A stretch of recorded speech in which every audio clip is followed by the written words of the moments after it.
Well, what about that trade war? That's today's conversation on Follow the Lead podcast for Monday, April 14th, 2025.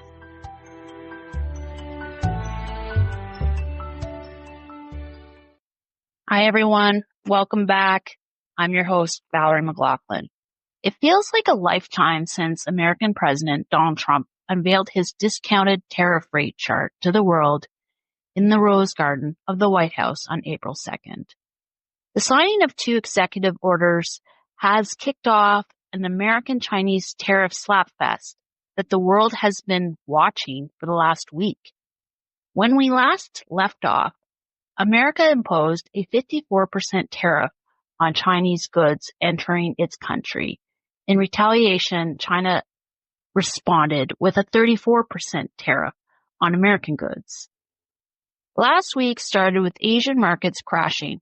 Hong Kong's Hang Seng Index dropped more than 13% on Monday, its worst drop since 1997. Markets stateside weren't any better.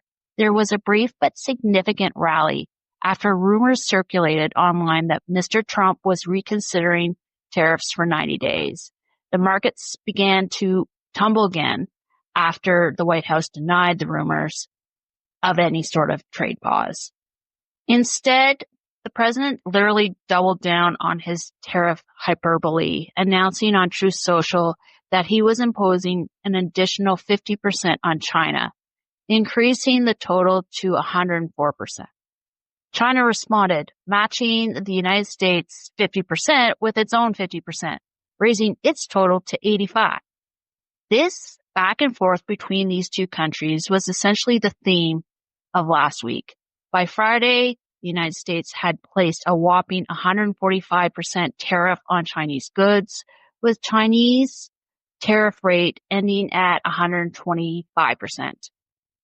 A Chinese Foreign Ministry spokesperson posted on X Friday that China will ignore any additional tariff increases the United States places on it. The spokesperson pointed out that American goods coming into China are too costly to buy.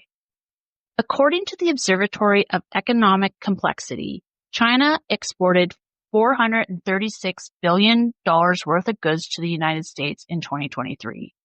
Americans should expect to spend more money on telephones, computers, electric batteries, and toys, as many of these items and much more are manufactured in China. In 2023, the United States exported $154 billion worth of products to China. The big exports include soybeans, oil, gas, and vehicles.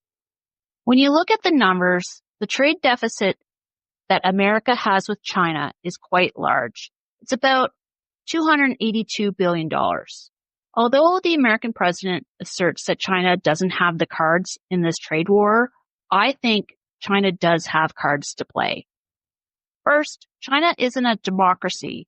Chinese leaders in Beijing don't have to worry about struggling poll numbers, midterm elections, or angry constituents.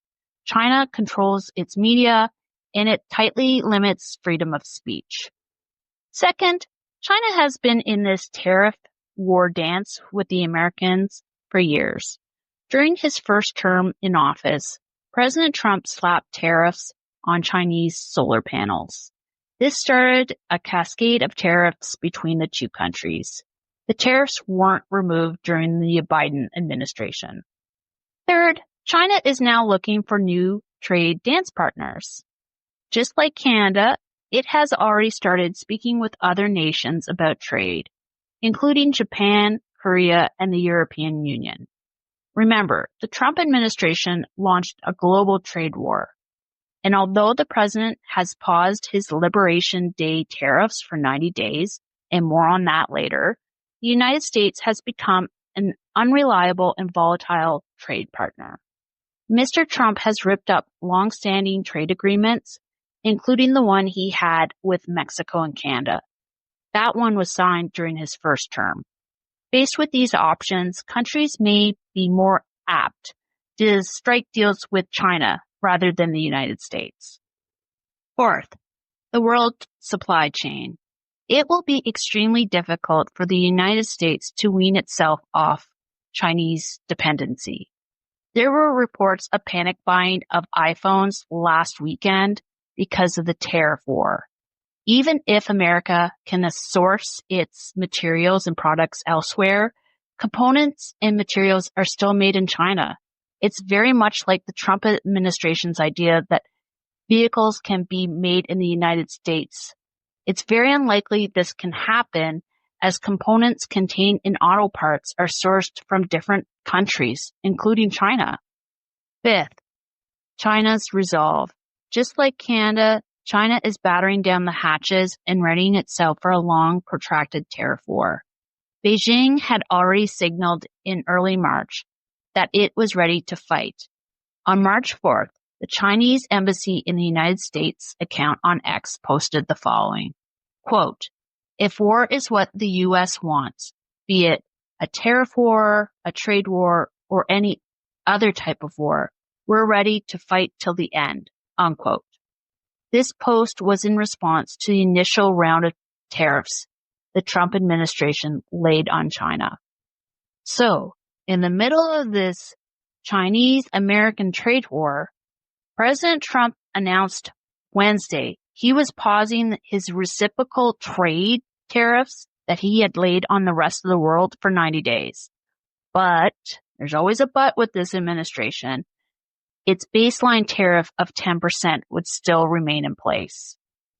This announcement happened in the middle of testimony given by Jamieson Greer, the administration's trade representative. Democratic Representative Stephen Horsford of Nevada demanded answers, and I'll play a clip of what the representative said. So, if it's not market manipulation, what is it? Who's benefiting? What billionaire just got richer? And all the while, there are not even any Republicans left in this hearing. They all left because they don't even want to defend this. But meanwhile, the speaker is rushing to the floor to pass a budget reconciliation to screw America by passing the biggest tax cut in history on the backs of the American people. WTF? Who's in charge?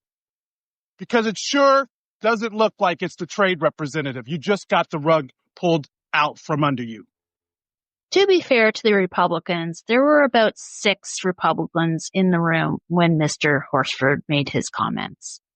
The 90-day tariff pause resulted in the markets rebounding, which prompted calls of market manipulation. Shortly after stock markets opened last Wednesday, President Trump posted on Truth Social that it was a great time to buy. Mr. Trump's critics and observers assert that he's using his on-again, off-again tariff announcements to manipulate the market, allowing insiders to buy low and sell high. Regardless, the market's rebound didn't last long as the tariff war deepened with China. And while this was all going on, 2 of the president's high-ranking advisors launched a public attack on one another. Peter Navarro, who's been advising the president on the tariffs, called Elon Musk an assembler of cars. In a television interview, Mr. Navarro pointed out that many of the components used to make Teslas are manufactured elsewhere, adding they should be made in the United States. At this point, I feel like I need to point out once again that you cannot instantly move or start up a manufacturing plant in days or weeks. Again, there is no vehicle that is 100% American made.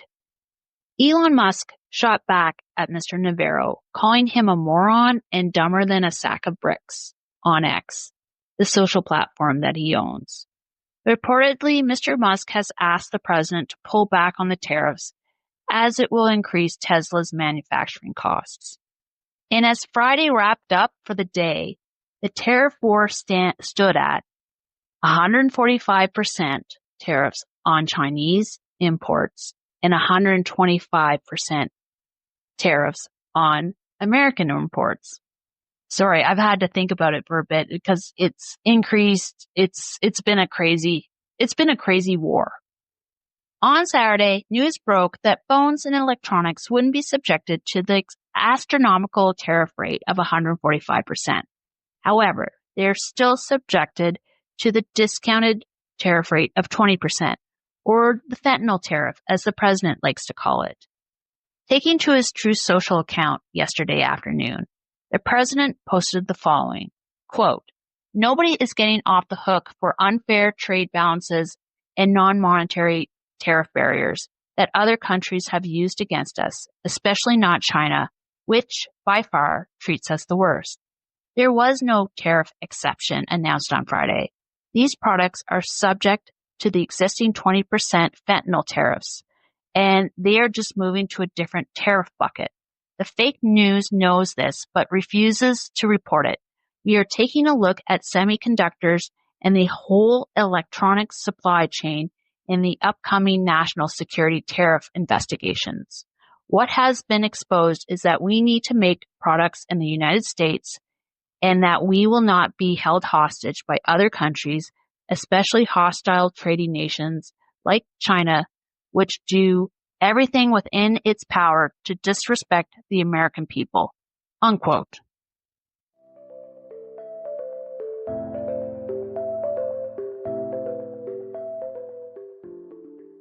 So that's where we are in this trade war. It will likely be another rough day today for markets, depending on what Mr. Trump says or does. That's it for this episode. Thanks for listening, and I'll see you on the next one. Bye for now.